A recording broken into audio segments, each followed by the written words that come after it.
Samsung Galaxy S20 1 year later. Now this phone is now in the fours to like 500, low 500s right now, and that's around the same price as the Galaxy A52. But this is not a comparison to that. We'll begin by talking about where does this phone stand right now in design. And I was actually quite disappointed when I picked up the S21 next to the Galaxy S20, just because I felt like Samsung took a step back in terms of just a premium feel. They have this plasticky feeling back on this phone. And overall, the S20 with its glass rear, the curved edges on the front, while I do like the flat display for the S21, a lot of people do, this one just looks premium, even though it's the smaller S20 and not the S20 Ultra. So definitely they kind of divided the line this year by making, you know, their smaller phone, their cheaper phone, feel a little bit cheaper than their Ultra phone this year, whereas last year pretty much all of them were basically the same level of premium. Now in terms of durability, this phone has been pretty great. It does have Gorilla Glass on the front and the rear. It's been pretty sturdy. However, of course, if you drop this thing, you will definitely get yourself a crack on the front or rear. This is glass. I mean, maybe not the first drop, but if you do drop it pretty heavy, it's gonna definitely crack up here. The punch hole display, very similar to what Samsung has right now. This definitely still has 5G as well, so very good on the mobile front. Now, when talking about the overall look of the phone though, it kind of does look like 2020 Samsung, just because they went with this whole different camera design this year. So they're basically every year kind of changing their design. Samsung changes design a lot. They don't stick with the same formula for years. It's good and bad. It's nice that they're constantly innovating, but at the same time, people have yesteryear Samsungs do feel like they have a slightly older design, and this one is no exception. It kind of looks slightly older, not old, but slightly older.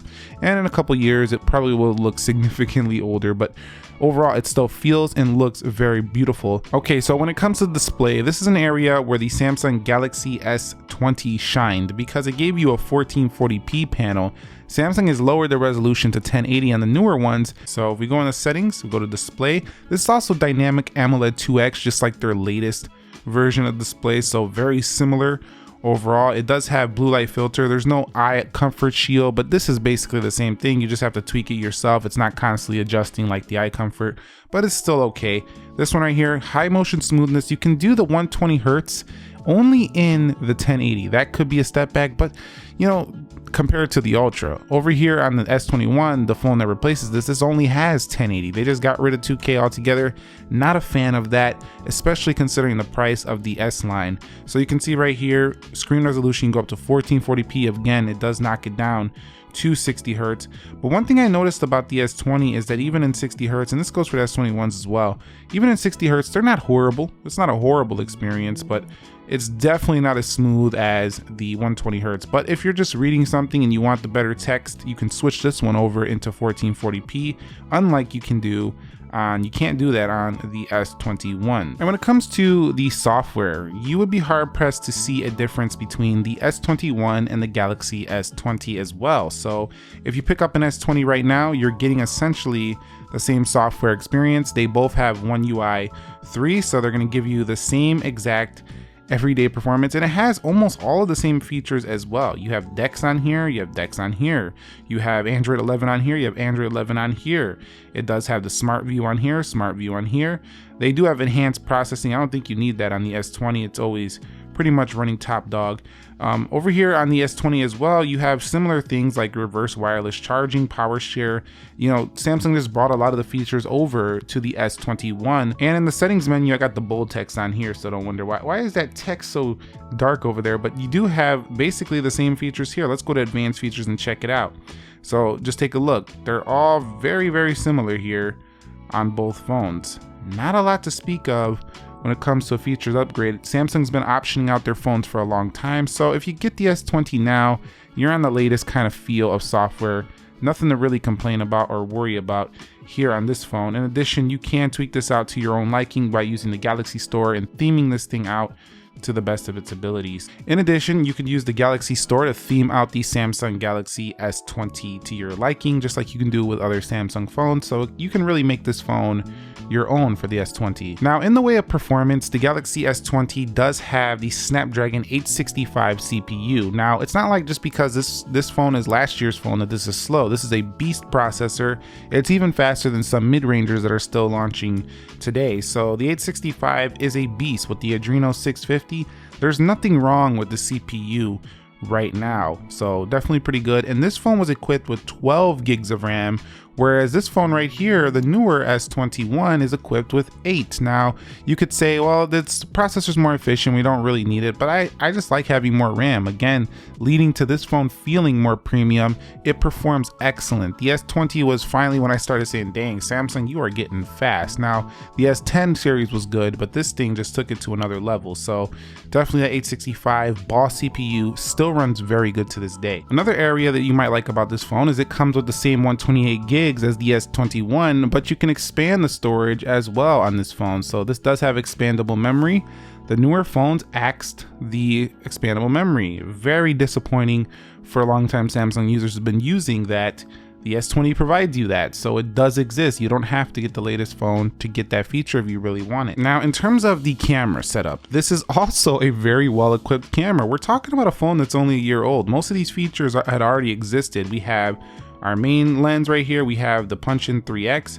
You can go out 0.5. You can also go 30x, so when they're advertising their space zoom for the A52 that we just seen, this already existed on the Galaxy S20. So you can also change your aspect ratios.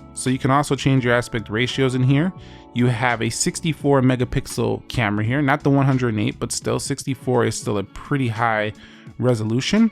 In addition, if you go to more, you have a ton of modes here. Night mode, food mode, pro video, super slow-mo, no director's view, but still you have plenty going on with this phone. Now, in terms of the results, I found them to be very good on the rear camera. The dual pixel AF is pretty darn fast to respond to pretty much all, things you want to take a photo and video of.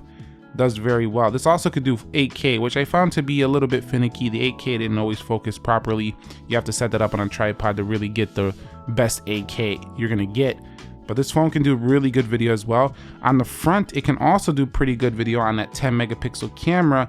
However, I found that the video on the front was a little bit inconsistent between modes. So if you're on the 1080, 60, and then you go to the 4K 30, it just looks different. I don't know what it is.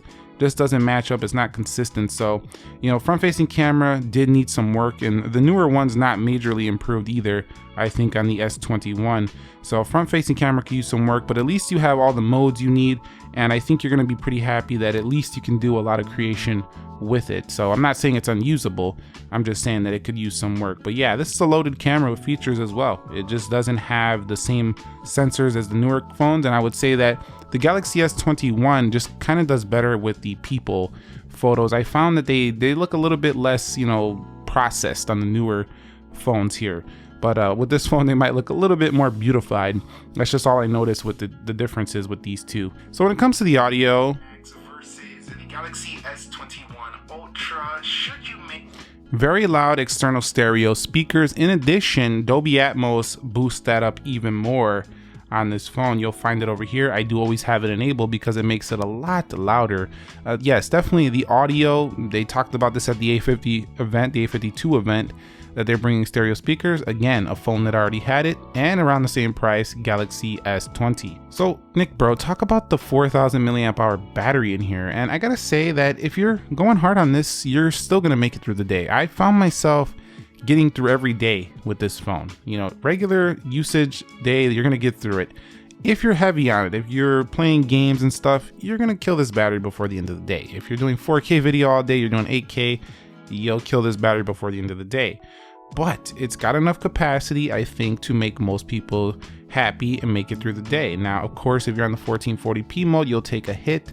5G does take a little bit of a hit on it, but it's equipped with a relatively large size battery. I mean, this battery is actually larger than the one in the 12 Pro Max. So that's pretty funny considering that this phone is more like the size of the 12 Pro.